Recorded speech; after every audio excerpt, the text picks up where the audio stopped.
여호와는 나의 목자시니 그 하나로 나는 충분합니다 라는 제목으로 하나님의 말씀을 증거하겠습니다. 한 목사님이 계셨습니다. 이 목사님께서 이제 토요일 날 주보 제목을 설교 제목을 주보 인쇄하는 인쇄소에 넘기셨습니다.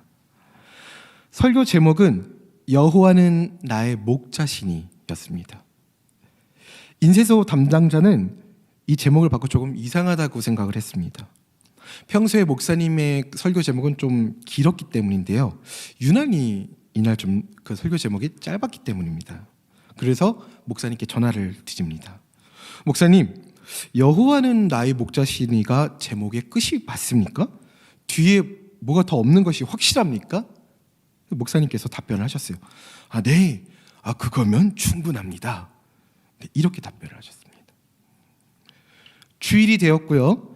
목사님께서는 강대상에 올라가셔서 이제 설교를 하시려고 주보를 드셨습니다. 그런데 그만 놀라고 마셨어요. 설교 제목이 이렇게 나와 있었기 때문입니다. 여호와는 나의 목자시니 네, 그것이면 충분합니다. 여호와는 나의 목자시니 네, 그것이면 충분합니다. 목사님께서는 한동안 설교를 못하고 눈물을 흘리셨습니다. 네, 그렇습니다. 여호와는 우리의 목자 되시기 때문에 우리는 부족한 것이 없습니다. 우리의 목자 되시는 여호와께서 우리를 이끌어 주시기 때문에 부족함이 없는 것이죠. 그런데 그렇다면 우리를 어디로 이끌어 가시는지 그 궁극적인 방향을 우리가 알아야 합니다. 그리고 부족함이 없다. 부족함이 없으면 우리의 삶에 많은 열매가 있어야 합니다. 그러면 어떤 열매가 우리의 삶에 있어야 하는지 그것에 대해서 오늘 이 시간 함께 나누고자 합니다. 우리는 여호와 되시는 하나님의 속성과 우리의 속성을 잘 알아야 합니다. 하나님께서 나를 만드신 이유, 또 이 땅에 보내신 이유가 무엇인가라는 정의, 그 정체성이 우리가 안에 있어야 한다는 것입니다. 그것은 쉽게 말하면요, 오늘 어떻게 살아야 되는가, 오늘 나는 어떻게 살아야 되는가 라는 질문과 맞닥뜨리게 됩니다. 그리스도인은 과연 어떠한 존재이고 어떻게 살아야 되는지 아주 본질적인 관점부터 출발을 할 것입니다. 하나님은 우리를 만드셨습니다. 이것은 성경 맨 앞에 위치해 있는 창세기의 천지창조에서 이 사실을 담고 있습니다. 무에서 유로의 창조와 왕적 통치의 행위, 하나님께서 질서를 따라서 창조를 하셨죠. 그 왕적인 통치 행위의 역사를, 이 두 가지를 함께 담고 있습니다. 하나님께서 창조하신 이 피조세계가 하나님의 거하실 공간과 시간이 되게 하시고 이 피조세계를 통한 온전한 영광을 받으시기를 원하셨습니다. 모든 피조물들은 하나님의 영광을 위해서 창조가 되었고요. 그분께 영광을 돌리기 위해서 각각 존재에게 부여된 기능을 담당하고 있는 것입니다. 창세기 1장 26절부터 27절을 보면요, 하나님이 이르시되 우리의 형상을 따라 우리의 모양대로 우리가 사람을 만들고 그들로 바다의 물고기와 하늘의 새와 가축과 온 땅과 땅에 기는 모든 것을 다스리게 하자 하시고, 하나님이 자기 형상 곧 하나님의 형상대로 사람을 창조하시되 남자와 여자를 창조하시니라. 하나님이 자기 형상 곧 하나님의 형상대로 우리를 창조하셨습니다. 하나님께서 인간에게 주신 정체성이 26절 우리의 형상을 따라 우리의 모양대로라는 표현에 정의가 되어져 있다는 것입니다. 그러니 하나님의 형상을 따라 하나님의 모양대로 창조된 것이 무슨 뜻인지를 우리는 분명하게 알아야 합니다. 우리는 하나님의 성품을 따라 지어졌고 지, 정, 의, 인격을 지닌 존재로 지어졌습니다. 그러므로 하나님의 성품을 따라서 살면서 그 하나님의 성품을 닮은 삶의 열매를 맺는 것이 우리 인간의 아주 기본적인 목적인 것입니다. 형상과 모양, 이것을 하나님의 성품으로 이해하면서도 조금 더 깊이 나아갈 필요가 있습니다. 히브리어를 잠시 살펴볼 텐데요. 개역개정에서 우리의 형상을 따라는 뿌짤 메누입니다. 여기서 명사인 젤렘, 매누이라는 것의 해석이 굉장히 중요한데요. 뿌짤 매누는 우리의 존재를 대신 드러내는 현존하는 의로서라는 의미가 됩니다. 그리고 두 번째, 우리의 모양을 따라는요, 키드무트이고요. 우리를 닮은 존재로서의 의미로 이해가 됩니다. 이러한 이해를 기초로 했을 때 인간이 하나님의 형상으로 또한 하나님의 모양을 따라서 창조되었다는 것은 하나님을 닮은 영적인 성품을 지닌 존재이며 하나님의 현존을 하나님께서 살아계심을 피조세계 가운데 보여주는 하나님의 대리자로서 지음을 받았다는 것을 뜻합니다. 그것은 곧 왕적인 통치권을 우리 인간에게 위임하셨다는 것을 의미합니다. 이 목적은요, 인간이 하나님을 닮은 유사성을 지녔다는 점은 인간의 성품은 하나님의 인격적인 성품을 드러내도록 지어졌고요. 이러한 인간 성품의 인격성은 인간이 하나님의 성전으로 하나님의 통치를 드러내는 것을 궁극적인 목표로 삼는다는 사실을 우리는 기억해야 합니다. 그리고 또 요구되는 것이 있습니다. 하나님의 백성들, 바로 우리들에게 요구되는 것인데요. 바로 하나님의 성품인 것을 인지해야 합니다. 하나님은 자신의 인자하심, 곧 헤세드가 언약 백성의 삶에 그대로 드러나기를 원하십니다. 하나님과의 언약 관계에 있어서 하나님께 우리가 성실하기를 원하십니다. 이웃 관계의 언약 관계에 있어서 이웃에게 성실함을 지키는 존재로 살기를 원하신다는 것입니다. 소위 우리는 보통 우리를 성도라고 이야기를 합니다. 성도는 하시드는요, 하나님의 나라를 성취한다는 의미입니다. 따라서 하나님은 자신의 언약적 성품이 하나님의 백성들의 삶에도 그대로 구현이 되어서 그 백성들을 통해서 하나님의 나라가 이루어지게 하기를 원하십니다. 우리는 하나님의 성품을 따라서, 하나님의 속성을 따라서 하나님의 속성, 사랑 그 자체로 살아야 하며 하나님의 성품을 따라 긍휼과 자비로 살아야 합니다. 이것은 하나님께서 인자한 삶, 즉 사랑의 삶을 우리에게 요구하시기 때문입니다. 그 사랑은 성령의 열매를 맺게 할 것입니다. 갈라디아서 5장 22절에서 23절에 성령의 열매가 굉장히 자세하게 나와 있죠. 오직 성령의 열매는 사랑과 희락과 화평과 오래 참음과 자비와 양성과 충성과 온유와 절제니 이 같은 것을 금지할 법이 없느니라. 이 9가지 열매들은요, 그리스도인들의 삶에 당연히 열려야 되는 결과입니다. 갈라디아서 전체의 내용이요, 율법이 아닌 믿음을 통한 구원을 이야기하고 있고요. 5장의 문맥은 육체의 열매와 성령의 열매를 서로 비교하면서 육체로는 열매를 맺을 수 없고 성령으로만 열매를 맺을 수 있음을 강조하고 있습니다.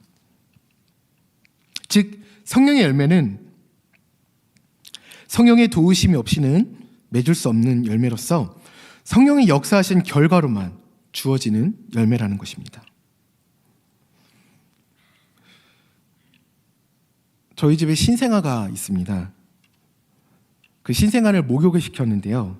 이 목욕을 시킬 때 아둥바둥 살려고 막 힘을 씁니다. 막 살려고 애를 써요. 그 목욕을 시키면서 발견한 건데 손으로 무엇을 자꾸 잡으려고 하더라고요. 자꾸 잡아야지만 안정이 든다고 합니다. 근데 이 신생아가 계속해서 막 바둥거리면서 막 뭘 잡으려고 하면은 목욕시키기가 너무나도 힘듭니다. 힘이 굉장히 세더라고요. 목욕을 시키는 저도 너무 힘들고 그걸 바라보는 엄마도 너무 힘들고 그리고 목욕을 하는 그 신생아 자체도 너무 힘듭니다. 그런데 이제 목욕을 몇 번 했어요. 이제 태어난 지 거의 2주가량 됐기 때문에 한 14번은 한 거죠. 목욕을 14번은 했습니다. 그러니까 이제 좀 자세를 알아요. 어떻게 목욕을 해야 되는지 자세를 압니다. 어떻게 살아야 되는지 자세를 좀 압니다. 목욕을 시키는 아빠를 의지하면 됩니다. 아빠가 자기를 잡고 있다는 것을 인지하면 되는 거예요. 그러면요, 신생아는 평안하게, 행복하게, 즐겁게 살 수 있습니다. 목욕할 수 있는 거예요. 자기가 잡는 것은 그게 무엇이든지 불안하죠, 아직은. 그러나 아빠가 잡아주는 것은 굉장히 확실하다는 것입니다. 성령의 열매도 또한 이렇습니다. 우리가 하는 게 아닙니다. 성령의 열매는요, 오직 예수 그리스도의 복음의 능력과 성령의 역사에 달려있다는 사실입니다. 우리는 이것을 명확하게 그리고 확실하게 인식해야 합니다. 그리고 우리는 순종해야 하죠. 이것을 그리스도인의 성품으로 이해한다는 것입니다. 이것은요, 민족과 문화가 가지는 전통이나 예의, 센스, 사회가 요구하는 윤리보다 앞선 것이며 우리의 속성에 추구해야 되는 우리의 뿌리가 되는 하나님, 그 하나님의 말씀이며 가치이고 구원을 받은 우리가 달려나가야 될 진리라는 것입니다. 우리가 성전에 대해서 항상 많이 듣지 않습니까? 성전이 무엇입니까? 성전이란 바로 하나님께서 계시는 것을 말합니다. 하나님의 신현과 하나님의 임재가 있는 곳이 바로 성전입니다. 구약 성경의 경우에요, 이런 성전의 개념이 명확하게 드러낸 것이 있는데요, 출애굽 때의 성막과 솔로몬이 지은 성전이 그것입니다. 그런데 이 경우만 본다면 성전은 건물 개념으로만 이해가 될 수 있을 것입니다. 그러나 이게 다가 아니라는 것입니다. 성전 개념은요, 이러한 건물 개념에 제한되지 않고요, 성전의 핵심은 건물이 아닌 하나님의 임재 사건에 있다는 것입니다. 그것은 바로 하나님께서 임재하신 곳이 성전이며 하나님의 다스리심이 있는 곳이 성전이라는 것입니다. 최초의 성전은 에덴 동산이었습니다. 하나님께서 거니시던 곳이었기 때문입니다. 그 후 복음서에서 예수 그리스도의 성육신 사건을 재성전이라는 의미로 이해를 할 수 있습니다. 그리고 오순절 이후 성령의 임재 역시 성전, 즉 하나님의 임재로 이해할 수 있습니다. 바울은요, 고린도전서 6장 19절에 이렇게 이야기했습니다. 그리스도인의 육체가 곧 성전의 전이라고 이야기했고요, 바로 그 성전이 우리의 몸이라는 것입니다.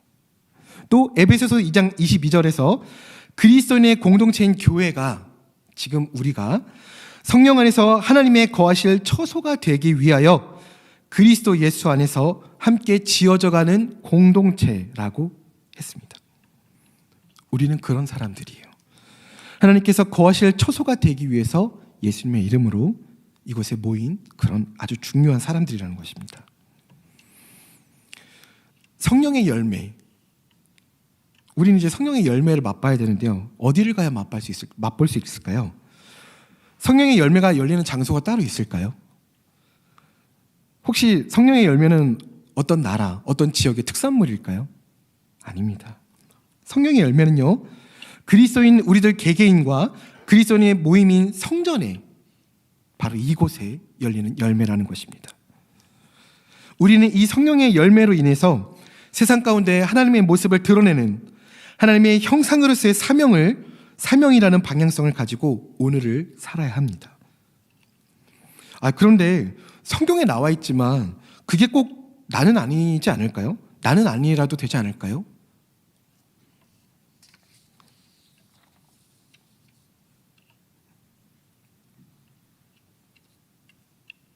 내가 너를 구속하였고 내가 너를 지명하여 불렀나니 너는 내 것이라. 이사야 43장 1절의 말씀입니다. 이 말씀은요, 야곱에게만 하신 말씀이 아니라 분명히 우리를 지명하신 말씀입니다. 그런데 우리는 나약합니다. 우리는 그렇게 성령의 열매를 항상 맛보면서 살 수가 없어요. 네, 하나님도 알고 계십니다. 하나님도 이미 알고 계세요. 중요한 것은요, 우리가 내어 맡긴다는 것입니다. 내어 맡겨야 한다는 것입니다. 제가 허리 디스크로 인해서요, 예배 참석을 못할 때가 있었습니다. 그러면은 이게 너무 아프니까 아무것도 하고 싶지 않고 정말 마음이 너무 우울한 상태가 되고요, 그냥 죽고만 싶습니다. 자존감도 너무 많이 내려가고요, 정말 지독하게 힘이 듭니다. 집에서 아내가 저를 쳐다보는 것조차 너무 싫어요. 제가 벌레같이 느껴져서 너무 싫은 겁니다. 그런데 저는 직장인이니까 제가 예배에 나오지 못하면 상사이신 우리 목사님들께 전화를 드려야 되지 않겠습니까? 직장이니까. 제가 그때마다 얼마나 부끄럽고 수치스럽고 자존심 상하는지 모릅니다. 그러나 말씀을 드려야 되니까 말씀을 드립니다. 전화를 드렸어요. 노현 목사님께 전화를 드렸습니다. 목사님, 제가 허리가 아파서 예배를 못 나갈 것 같습니다. 또는 제가 허리가 아파서 예배를 못 나갔습니다. 정말 죄송합니다. 그럼 우리 노현 목사님께서 당연히 이러셔야죠. 아니, 이 전도사 내년 사역지를 위해서 중보기도 해드리겠습니다. 이렇게 말씀을 해주셔야 돼요. 그런데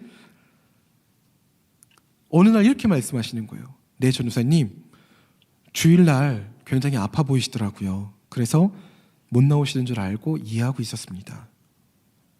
이것은 직장 상사가 할 이야기가 아니죠. 저는 그것이 하나님의 음성처럼 들렸습니다. 저는 그때 구원을 받은 기쁨이 되살아났어요.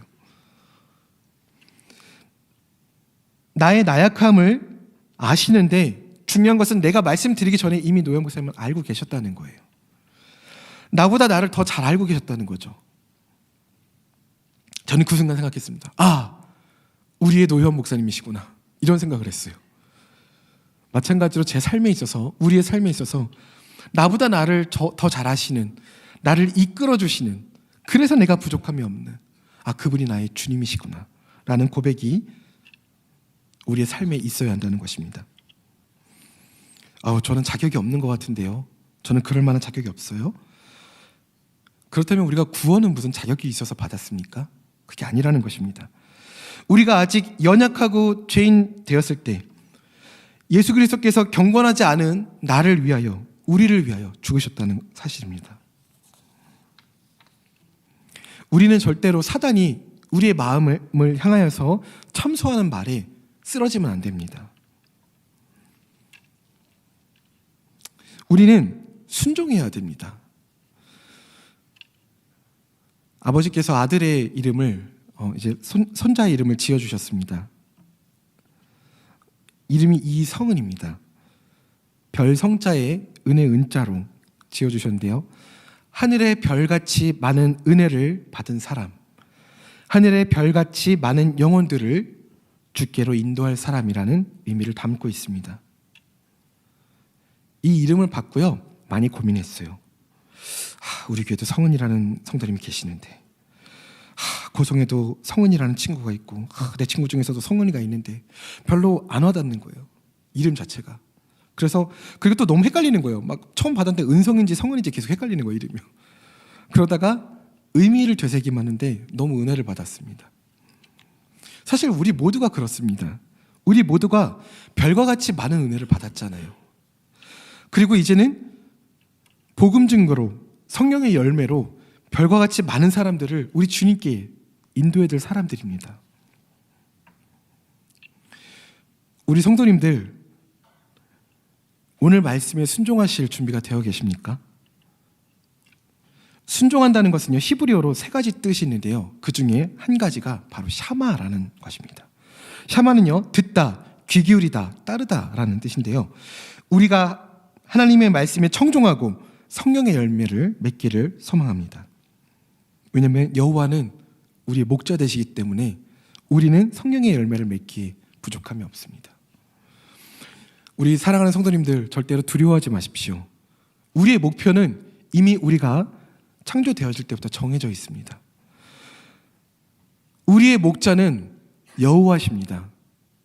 그렇기 때문에 우리는 부족함이 없고, 오늘도 그 부족함 없음을 우리의 삶 가운데 고백하며 증거하며 살아야 합니다. 이 시간 우리 함께 다시 찬양 올려드리겠습니다. 여호와가 나의 목자이시니 부족함이 없음을 우리 다시 한번 고백하도록 하겠습니다.